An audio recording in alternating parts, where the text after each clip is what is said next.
Syederun kabar terbaru kerangka pesawat latih TNI Angkatan Laut jenis G36 Bonanza T2503 telah ditemukan pada Kamis 8 September 2022. Sebelumnya pesawat latih TNI Angkatan Laut tersebut jatuh ke Selat Madura, Jawa Timur setelah sempat hilang kontak ketika mengikuti latihan pada Rabu 7 September 2022. Kadispen Angkatan Laut Laksamana Pertama Julius Wiyojono mengungkapkan kerangka pesawat tersebut ditemukan di kedalaman 15 meter.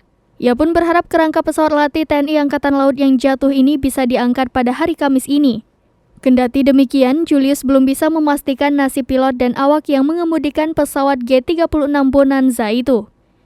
Pesawat TNI Angkatan Laut tersebut dipiloti oleh Letnan 1 Laut Yudhistira Eka Permadi dan kopilot Letnan 2 Laut Dendi Kresna Bakti. Diketahui pesawat latih TNI Angkatan Laut ketika melaksanakan latihan ADEX Siaga Armada 2 dengan unsur KRI di jajaran Ko Armada 2.